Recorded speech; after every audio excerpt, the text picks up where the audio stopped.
है, कोई काला है, कोई सांवला है, कोई मिल्की व्हाइट है, कोई गेहूं है, बस इसके अलावा क्या रंग? अरे एक बात बताइए, कोई 4 फुट का है, कोई 3.5 फुट का। दोस्तों अभी आप लोग मिथिलेश भाटी और एपी सिंह की गुफ्तगू सुनेंगे। आप सुनिएगा, एक एक वर्ड पे, एक एक शब्द पे गौर कीजिएगा कि ये बंदा कितना बेगैरत किस्म का है। हिंदुस्तान की माँ, बहन, बेटी की उसको जलील करने वाला ये बेगैरत, इसको कोई नकेल नहीं डालने वाला। एक भगोड़ी जो कि इलीगल तरीके से भारत में घुसी, उसको बचाने के लिए हिंदुस्तान की बहनों बेटियों को रुस्वा कर रहा है। जो औरत जिसका ठिकाना सिर्फ और सिर्फ जेल है, उस औरत को बचाने के लिए क्या क्या कर रहा है आप लोग सुनेंगे। ये ऑडियो सुनेंगे आप लोग चौंक जाएंगे कि इस तरह के लोग भी हैं इस दुनिया में। क्या इस बंदे को अपने देश से प्यार हो सकता है?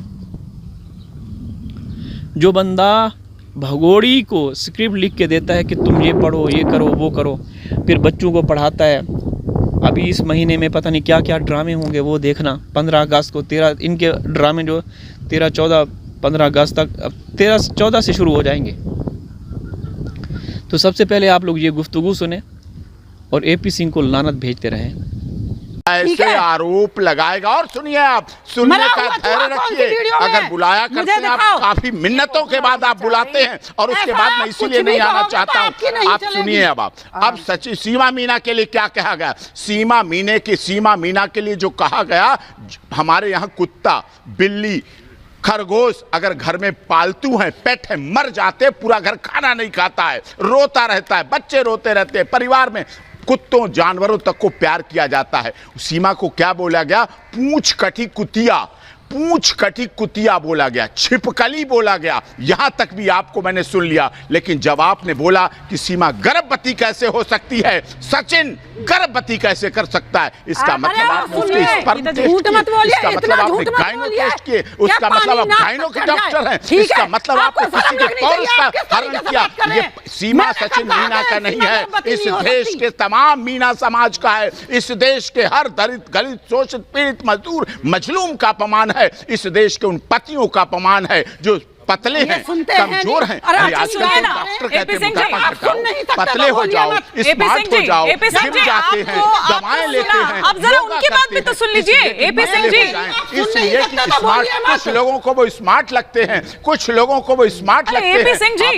एपी सिंह जी सुन तो लीजिए, वो भी इसी देश की बेटी है, जरा वो भी कुछ कह रही है, एक बार सुन लीजिए ना, फिर आप कहिएगा। मिथिलेश जी आप ये बताइए, मैंने कौन सी वीडियो में ये कहा कि सीमा गर्भवती नहीं हो सकती? देर से सुना नहीं पाया, 5 बजे से आप डिबेट चला रहे हैं, 5 बजे से आपने सुना नहीं पाया। हमारे सामने मत सुनाने का प्रयास करिए। 5 बजे से डिबेट चल रही है, आपने सुनाया नहीं।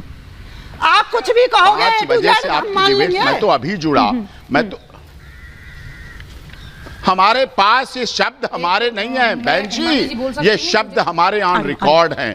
मैं नहीं देख सकता था, मुझे नहीं पता थे, लेकिन सब कुछ ऑन रिकॉर्ड आया गया, रिकॉर्ड पर उपलब्ध है, इसलिए मैं बोल रहा हूँ, इसीलिए लिखकर बोल रहा हूँ, मैं शब्द टू शब्द बोल रहा हूँ। और ये शब्द आपके पेज पे ये सारी क्यों छाया? आपने कह दिया कि मैं लीगल एक्शन लूंगा, पुरुष के लिए बिना क्लाइंट के कंसेंट। अरे साहब, हमारे यहाँ कोई काला है, कोई सांवला है, कोई मिल्की व्हाइट है, कोई गेहूं है, बस इसके अलावा क्या रंग? अरे एक बात बताइए, कोई 4 फुट का, कोई 3.5 फुट का, कोई 7 फुट का, 7.5 फुट, बस इसके अलावा हाइट नहीं, वजन कितना। ठीक है, देश पूरा सुनता होगा सर आपको, लेकिन आपको भी तो सुनना पड़ेगा ना थोड़ा सा। सर वन वे नहीं है मामला, एक बार सुन लीजिए सर, दूसरी तरफ से भी कुछ आवाजें आ रही हैं। एक कानूनी पहलू में समझना चाह रहा था। आपके पेज पे आइए ना, मुझे हटा दीजिए, इनकी क्यों मेहनत करा रही हैं आप? नहीं सर, ऐसा नहीं है ना, आप खूब सुनाइए, मुझे गालियां दिलानी है, मुझे गालियां दिलाइए, गालियां देने के लिए नहीं बुलाया है, गालियां देने के लिए नहीं बुलाया है आपको। आप अपनी बात रखिए, वो अपनी बात रख रहे हैं। दिलाइए। आप एक जो अधिवक्ता दिलाना हो आप सुप्रीम समाज कोर्ट देख के, रहा है, आपने दुनिया कभी देख अपनी रही वीडियो है। देखी आप है? मुझे जो दिलाना आपने दिला महिला लीजिए। के लिए ये कैसे हमारे शब्दों का सुप्रीम कोर्ट के इस्तेमाल किया रिपोर्टर है? हैं, इनकी आपने वजह इसके से मैं पति जुड़ा के लिए हूं। कैसे आपको शब्दों का जो इस्तेमाल कराना किया करा है? लीजिए, जिस कभी तरह अपनी कराना वीडियो करा देखी है लीजिए। आपने? जितनी आप एक गालियां अधिवक्ता दीजिए, और ज्ञानी आप हैं, अगर और हमारे ये देश तो का एक अज्ञानी थी। प्रधानमंत्री कह सकते चलिए, हैं इसने 4 कि शब्द गाली बोले, प्रूफ आपने है। 50 अगर और इस जोड़ देश दिए। में हमारे देश के और आप प्रधानमंत्री को लोग मीना बोल समाज और सकते हैं गीता कि भाटी और मोदी तेरी सीमा कब्र खुदेगी, मिथिलेश आज सबको नहीं तो अलग कर कल दीजिए। खुदेगी, तो आप भी इसमें जहर बोलेंगी मत तो कोई फैलाइए। बात नहीं। दोस्तों, आप लोगों ने सुना इस शैतान को, इस दरिंदे को किस तरीके से मिथिलेश भाटी को उसके साथ गलत व्यवहार से पेश आ रहा है, बदतमीज़ी कर रहा है। मिथिलेश भाटी ने गलत क्या किया? उसने सिर्फ़ और सिर्फ नाम दिया लप्पू। मेरे ख्याल में इससे कोई अगर गिरा हुआ और गलत नाम होता ना तो वो भी सही था। लप्पू की शक्ल देखी, अल्लाह माफ़ करे, इंसान लगता है किसी भी एंगल से, लगता है इंसान। अगर उसने लप्पू बोल दिया तो इसमें क्या कबाहत है, क्या गलती है? अगर लप्पू बोल दिया है तो इसमें क्या गलत है? लेकिन ये बंदा किस तरीके से बेगैरती, बेहयाई, डिठाई के साथ हिंदुस्तान की बेटी को जलील और रुस्वा कर रहा है। ये मिथिलेश से हटके पहले भी कई दफ़ा जिसने सीमा के ख़िलाफ़ आवाज़ उठाई तो इस बंदे ने उनको उम्र कैद और फांसियों की सज़ा की उनको डराया धमकाया कि जो सीमा के ख़िलाफ़ बोलेगा, उल्टे सीधे लफ्ज़ बोलेगा तो उनको सज़ा होगी, जेल होगी, या जो पाकिस्तान के चैनल पर जाएगा तो उसके साथ ये होगा, वो हो जाएगा। ये बंदा इतना गिरा हुआ हो सकता है, कभी सोचा न था। यार, इसकी भी नस्लें होंगी।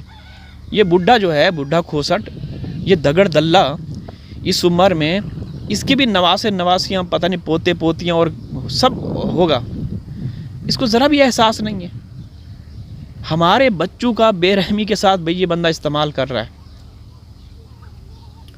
बेरहमी के साथ इस्तेमाल कर रहा है, लेकिन कोई पूछने वाला नहीं है। ये गैंग खुल्लम खुल्ला हिंदुस्तान के संविधान, हिंदुस्तान के कानून का उल्लंघन कर रहे हैं, लेकिन कोई भी पूछने वाला नहीं है, कोई भी पूछने वाला नहीं है। मोमिन मलिक साहब ने हमेशा पहले दिन से उन्होंने हिंदुस्तान का संविधान बताया, कानून बताया कि हिंदुस्तान का कानून क्या कहता है कि जो गैर मुल्की भारत में इलीगल तरीके से दाखिल हों। ये बंदा वो बंदा है, AP सिंह भड़वा, के कहता है कि ये वहाँ पे इसके ऊपर हैदर तशद्दुद करता था, जुल्म करता था, हैदर ने तलाक दे दी थी। तो हैदर ने तो ज़बरदस्त जवाब दिया था, काउंटर रिप्लाई किया था कि मैंने तलाक दे दी थी तो अपनी बेटी दे देता रिश्ते में, मैं दहेज भी ना लेता। तो तुम्हारी बेटी वहाँ पे थी पाकिस्तान में, क्या थी कि तुम्हें पता था कि हैदर उसको मारता था? हैदर तो सऊदी अरब में था, हैदर तो सऊदी अरब में था। तो फिर कहता है कि ये मोहब्बत के लिए आई। अब तू वकील हो के तेरे को दलीलों का पता नहीं, कभी तू एक दलील देता है कि वो वहाँ पे मजलूम थी, उसको मारा पीटा जाता था, इसलिए अच्छे भविष्य के लिए भारत में आई। फिर कहता है प्यार के लिए आई है। प्यार और मार दो अलग अलग दलीलें हैं, तो तू कैसे वो कर सकता है? इसको कुछ पता नहीं है, ठीक है ना। तो ये बंदा जो है, अफसोस इस बात का है कि हमारे जो फूल जैसे फरिश्ता सिफ्त बच्चे हैं, इस जैसे हराम खोर के चुंगल में हैं, इस जैसे कम ज़र्फ और कमीने के चुंगल में हैं।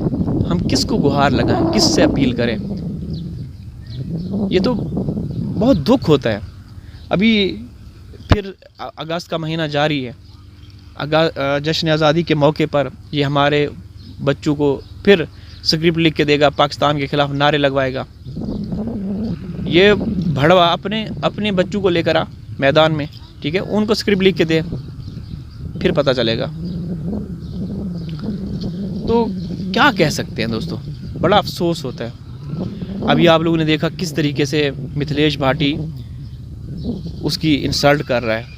कोई मतलब रत्ती भर भी इसके अंदर तमीज़ नहीं है। कैसे रह रहा है इस धरती पे? इसको जीने का कोई हक हासिल नहीं है। आज़ाद रहना, इसको आज़ाद नहीं रहना चाहिए। जेल की सलाखों के पीछे इसको ठोक देना चाहिए। अल्लाह हाफ़िज़।